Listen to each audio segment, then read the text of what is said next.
Hey, I'm Shane from Heatshield Products. We've got our kitchen sticky shield. We're going to show you how to install that on a refrigerator. You can put this on a refrigerator, inside of a cabinet, or on drywall.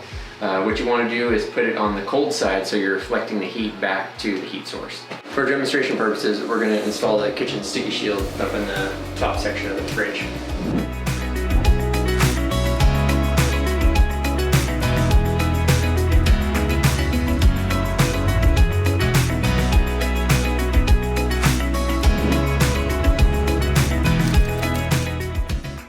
For this step, you need to make sure your appliance is clean and dust free, and then if you're going to put it on a cabinet, it needs to be dust free.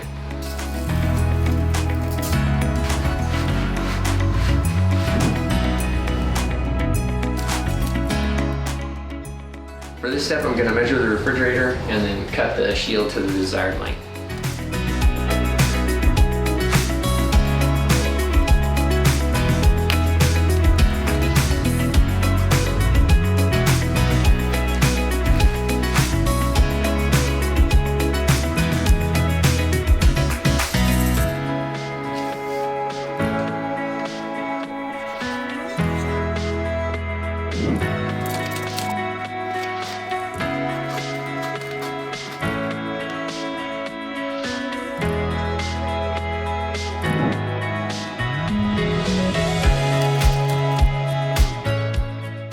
For this step, we're going to peel off the backing paper.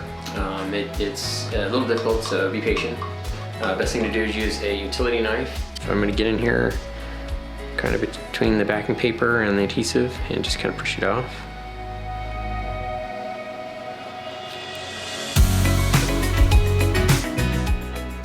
If you see the shininess of the adhesive, you know you've done a good job. This is what not to do. There's fibers on both sides. You've pulled the adhesive with the backing paper. So that's what you do not want to do.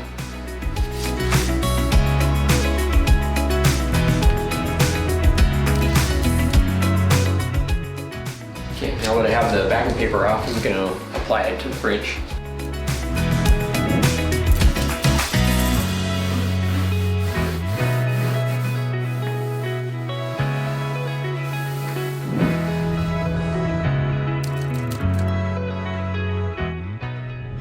In this step, we're going to apply the edging tape. You just want to make sure that the edge of the kitchen sticky shield is clean, so you'll wipe the edges off.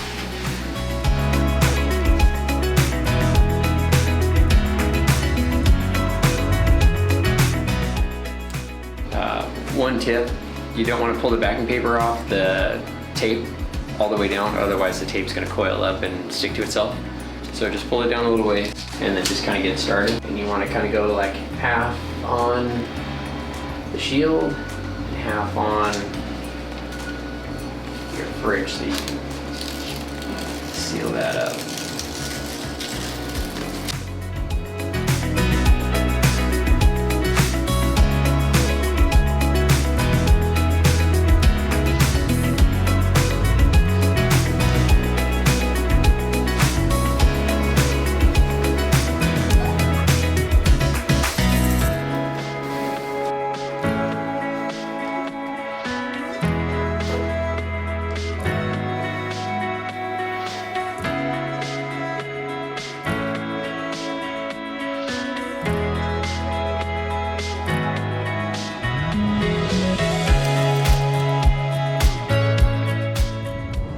When attaching the shield to inside of a cabinet or drywall, you may need to anchor it with some screws.